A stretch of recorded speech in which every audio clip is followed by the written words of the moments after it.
Assalamualaikum warahmatullahi wabarakatuh. Bertemu lagi dengan belajar kimia ya dengan Bu Inar. Alhamdulillah untuk pertemuan kedua hari ini kita melanjutkan pertemuan pertama. Kalau pertemuan pertama kalian belajar tentang materi dan perubahan materi, maka pertemuan hari ini kalian belajar tentang campuran dan bagaimana campuran itu dipisahkan gitu. Jadi dalam kerja-kerja di kimia di laboratorium itu dibutuhkan kalau ada campuran bagaimana cara pemisahannya begitu. Misalkan untuk industri minyak kayu putih. Jadi ketika minyak kayu putih itu diambil dari tanaman begitu ya, itu masih tercampur dengan air, kemudian dengan zat-zat yang lain. Nah, yang kita butuhkan itu hanya minyak kayu putihnya.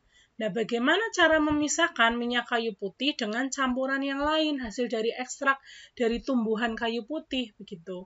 Jadi dibutuhkan suatu ilmu tentang pemisahan campuran. Nah, untuk SMK kelas 1 itu kalian belajar tentang pemisahan campuran, tapi pemisahan campuran yang sederhana ya, bukan yang sampai belajar yang di industri begitu ya.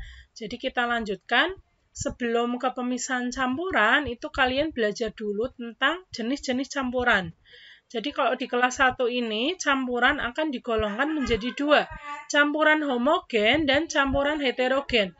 Kalau materi minggu kemarin itu materi terbagi jadi dua, ada zat tunggal dan ada campuran ya. Zat tunggalnya unsur dan senyawa. Kalau campurannya homogen dan heterogen.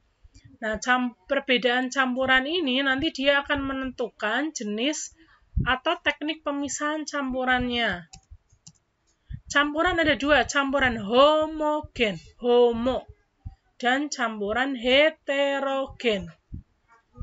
Kalau dulu mungkin di biologi ada ya yang homozigot dan heterozigot. Homo itu artinya sama ya, homo, sama, sejenis. Kalau hetero dia dua jenis ya, berbeda. Apa yang dimaksud dengan campuran homogen dan apa yang dimaksud dengan campuran heterogen? Nah, coba kita perhatikan dua gambar berikut. Ada air dicampur dengan gula dan air dicampur dengan pasir. Mana yang campuran homogen, mana yang campuran heterogen? Kalau campuran homogen artinya campuran yang sejenis. Ketika dicampurkan, dia akan tercampur jadi satu, sejenis. Hanya jadi satu jenis saja. Tidak terlihat mana zat A, tidak terlihat mana zat B. Ketika sudah dicampurkan, maka sudah tercampur menjadi satu. Kalau campuran heterogen, itu campuran yang ketika dicampurkan, dia masih memperlihatkan zat asalnya. Coba kalian perhatikan antara air gula dengan air dan pasir. Mana yang masih memperlihatkan sifat aslinya? Masih ada, misalnya ini sama-sama air ya, maka kita bandingkan berarti antara gula dan pasir. Gula ketika dicampurkan dalam air masih kelihatan gulanya apa tidak? Pasir ketika dicampurkan dengan air masih terlihat pasirnya atau tidak? Jika sudah bercampur menjadi satu menjadi air, maka itu merupakan campuran homogen, campuran sejenis. Jika tidak bisa bercampur dengan air, maka itu campuran heterogen. Jadi di antara dua campuran ini, mana yang merupakan campuran homogen? Coba dipikirkan. Ya, air dan gula itu merupakan campuran homogen, ya campuran sejenis. Ketika sudah dicampurkan, maka dia sudah menjadi satu. Beda dengan air dan pasir, ini adalah campuran heterogen. Ketika dicampur, sudah diaduk lama, tetap saja pasirnya masih kelihatan. Oh, ini ada pasirnya, berarti zat asalnya masih terlihat. Maka air dan gula merupakan campuran homogen, air dan pasir merupakan campuran heterogen. Ya. Apakah ada contoh campuran homogen dan heterogen yang lainnya? Oh iya ada. Untuk campuran homogen itu contohnya adalah alkohol. Kalau kalian memberi alkohol, misalkan 80%, 75%, 95% di apotik yang untuk luka, maka tidak terlihat ini alkoholnya mana, airnya mana, karena sudah bercampur menjadi satu. Kemudian ya, kelihatan ya, ini alkohol yang dalam kemasan, yang ini isinya. Ya, jadi tidak terlihat mana alkoholnya dan mana airnya. Dia sudah tercampur menjadi satu. Kalian bedakan dengan ini, air dicampur dengan kopi. Apakah kopinya masih kelihatan? Masih. Kalau kalian aduk, kalian diamkan, maka nanti tunggu sebentar. Kalau kopi bubuk ini nanti di bawahnya di sini ada kopinya. Jadi tidak bisa tercampur sempurna ya. Ini adalah campuran heterogen. Jenis campuran mempengaruhi cara memisahkannya. Jadi inti dari materi hari ini sebenarnya adalah teknik pemisahan campuran. Tapi kalian harus mengetahui pembagian dari campuran. Karena kalau kalian tahu ini campuran homogen atau heterogen, kalian sudah terbayangkan cara memisahkannya. Karena jenis campuran itu mempengaruhi cara memisahkannya. Antara campuran homogen dengan campuran heterogen jelas berbeda ya. Campuran-campuran tersebut apabila dipisahkan, cara pemisahannya tergantung wujudnya. Jadi cara pemisahannya berbeda-beda. Tergantung wujudnya, tergantung sifat dari kedua zat itu, sehingga tidak bisa sama teknik pemisahannya. Antara alkohol dengan kopi dengan air. Kira-kira kalau dua campuran ini disaring, mana yang bisa dipisahkan dengan teknik penyaringan? Kamu bayangkan air, alkohol ya, kemudian ada penyaring, misalkan pakai saringan ampas santan, saringan teh begitu. Tapi yang kemudian lubang-lubangnya itu lebih kecil. Mana yang kira-kira bisa terpisahkan? Alkohol dengan air bisakah dipisahkan dengan teknik filtrasi atau penyaringan? Kemudian kopi dengan air, apakah bisa dipisahkan dengan teknik penyaringan? Mana yang bisa dipisahkan dengan teknik penyaringan di antara dua campuran ini? Apakah keduanya bisa dipisahkan dengan teknik penyaringan? Tidak ya. Yang bisa dipisahkan dengan teknik penyaringan hanya kopi dan air, karena ketika disaring ada ampasnya begitu ya, ada filtratnya yang bisa tersaring begitu. Sementara alkohol dan air tidak bisa disaring dengan teknik penyaringan begitu ya. Alkohol dan air tidak bisa disaring. Kalau disaring ya lolos semua, artinya dia tidak bisa dipisahkan ya. Dua campuran ini memiliki cara memisahkan yang berbeda, dan ini juga berlaku dengan campuran yang lain. Jadi berbeda sifat campurannya, maka berbeda penggolongan campurannya, berbeda wujud campurannya, maka akan berbeda tekniknya ya. Teknik pemisahan campuran padat. Nah, ini kita masuk ke masing-masing ya. Jika campurannya padat, maka bisa dipisahkan dengan teknik sublimasi. Pernah dengar kata sublimasi? Kalau tidak pernah, maka kalian pernah dengar kata menyublim. Itu adalah perubahan wujud dari padat menjadi gas atau gas menjadi padat. Nah, teknik pemisahan menyublim itu bisa dilakukan jika zatnya bisa menyublim. Jika tidak bisa menyublim, tidak bisa ya dipisahkan dengan teknik sublimasi. Kemudian teknik pengayakan, pemisahan logam dari bijinya. Kemudian jika campurannya ini berupa zat cair, maka bisa dipisahkan dengan teknik filtrasi, harus yang punya ampas.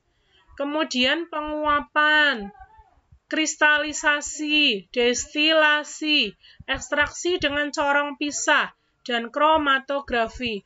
Ini nanti hanya sampel beberapa saja yang disampaikan untuk materi hari ini ya, yang sering keluar di ujian begitu. Untuk yang tidak sering begitu tidak akan dibahas begitu. Jadi kita akan bahas untuk materi yang mudah dan juga keluar di ujian saja.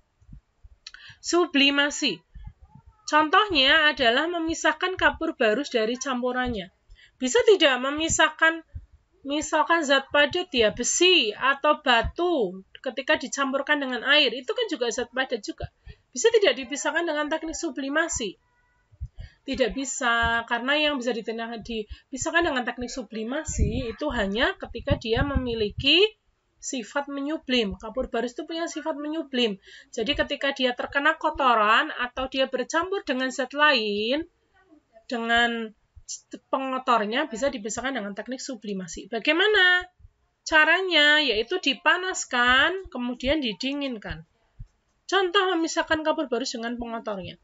Jadi ini kapur barus, misalkan dia bercampur dengan pasir. Di atasnya itu kita beri piring atau penutup ya. Kemudian ada es batunya. Di sini dipanasi. Jadi ketika dipanasi nanti kapur barusnya bagaimana? Dia akan menguap. Nah, tapi uapnya tidak bisa pergi ke udara kemana-mana, di sini tertahan. oleh tutupnya. Di sini ada es batu sehingga uapnya didinginkan. Nah, uapnya nanti akan nempel-nempel di bawah ini ya. Nih ya, contohnya kayak gini. Akan nempel, ini iodin. Campuran iodin. Nah, ini akan menempel di bawah sini ketika didinginkan. Gitu ya. Kemudian, nah ini. Ini gambar yang mungkin lebih jelas ya. Contoh kapur barus dan pasir, kemudian dia dipanasi. Ini kapur barusnya di bawah mengkristal. Karena di sini didinginkan adanya es batu. Gitu. Kemudian yang kedua adalah teknik pengayakan. Teknik ini merupakan jenis pemisahan campuran yang paling kuno. Jadi orang zaman dulu itu memisahkan campuran sudah dengan memakai teknik pengayakan ya. Apa saja yang bisa dipisahkan dengan teknik pengayakan? Yang setiap hari kalian lihat di rumah adalah ketika memisahkan apa? Pakai tampah itu.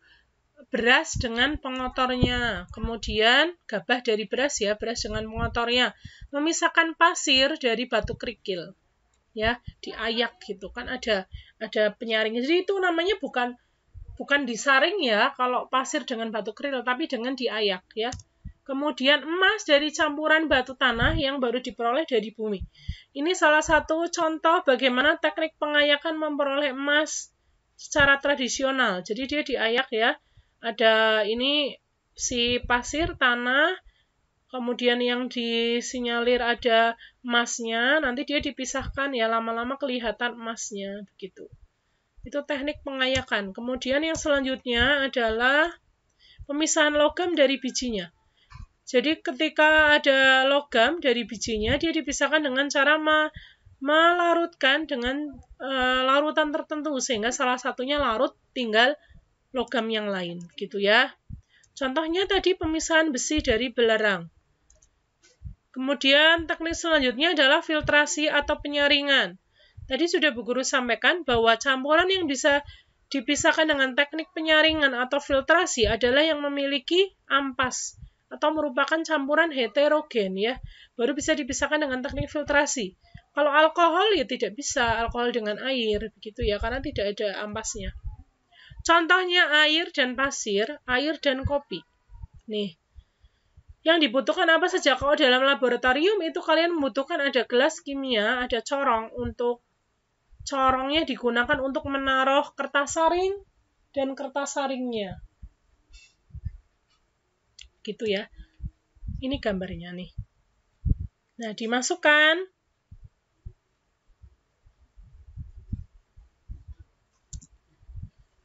Dimasukkan ya. Bisa kalian lihat sehingga nanti air yang di bawah itu dia lebih jernih. Nih, airnya jernih. Yang di atas tuh dia ampasnya ada di atas. Gitu ya. Kemudian penguapan. Diuapkan, dipanasi sehingga si zat cairnya menguap, itu tinggal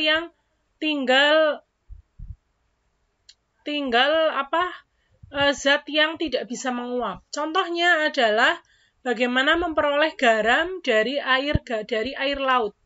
Bagaimana cara memisahkan garam dari air laut? Maka dipanasi saja ya, dijemur air garamnya, airnya menguap, tinggal garamnya dengan teknik penguapan. Begitu ya, atau kristalisasi begitu. Pemisahan garam dari air laut. Jadi dipanasi ya, sehingga garamnya tetap ada di situ, dia tidak ikut menguap, airnya menguap kena sinar matahari, misalkan begitu. Kemudian destilasi. Destilasi ini campuran cair yang berbeda titik didihnya. Jadi kalau ada 2 atau 3 jenis zat cair, dia berbeda titik didihnya, maka bisa dipisahkan dengan teknik destilasi. Contohnya, pemisahan fraksi minyak bumi, pemisahan air dengan alkohol, mendapatkan minyak kayu putih dari campurannya. Gitu. Ini gambar teknik destilasi ya, campuran jika perbedaan titik didih. Ada 2 campuran, kemudian ingin dipisahkan, dan dia berbeda titik didihnya, maka dipanasi saja campurannya. Nanti ketika dia dipanasi, campuran yang lebih dahulu titik didihnya lebih rendah, dia akan menguap gitu ya. Nah, ini misalkan alkohol dan air itu bisa dipisahkan dengan teknik destilasi. Air dan alkohol itu menguap duluan alkohol ya, alkohol 78-an, air 100-an ya. Nah, alkohol itu akan menguap dulu, nanti ketika menguap ini ditampung. Jadi di sini ada termometernya.